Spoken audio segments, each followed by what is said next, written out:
ஓம் முருகா. வணக்கம் நேர்களே, நான் உங்கள் சாரா ஃப்ரம் சாரா சாரு.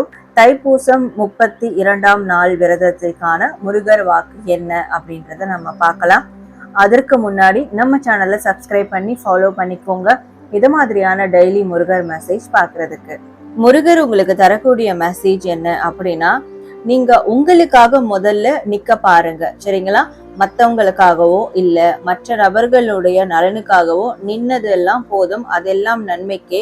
ஆனா இனிமே நீங்க உங்களுக்காக நிக்க பார்க்கணும். உங்களுக்கு எது சரின்னு படுதோ, உங்க மனதுக்கு எது தேவையோ, உங்க வாழ்க்கைக்கு எது தேவையோ அதற்காக நீங்க நிக்கணும், சரிங்களா?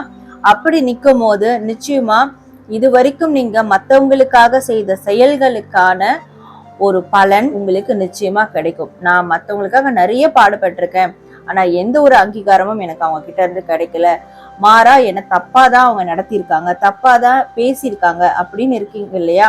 ஸோ நிச்சயமா உங்களுக்கான அந்த நீதி கிடைச்சே தீரும், அதாவது ஜஸ்டிஸ் உங்களுக்கு கிடைச்சே தீரும். அது எப்போ கிடைக்கும்னா, முதல்ல நீங்க உங்களுக்காக நில்லுங்க, உங்களுக்கு நீங்க நேர்மையா இருங்க. அப்போ மற்றவங்களும் உங்களுக்கு நேர்மையா இருக்க மாறுவாங்க. அதற்கான கால சூழலையும் முருகர் நிச்சயமா உங்களுக்கு உருவாக்கி தருவாரு. உங்களுக்கு நீங்க நேர்மையா இருங்க, இதை மட்டும் நீங்க கண்டிப்போட கடைபிடிக்கணும் அப்படின்றதுதான் முருகர் இன்னைக்கு உங்களுக்கு தரக்கூடிய ஒரு மெசேஜா இருக்கு. நீங்க ஓம் முருகா அப்படின்னு டைப் பண்ணி உங்களுடைய ஃபீட்பேக்கை கமெண்ட் பண்ணுங்க. நன்றி.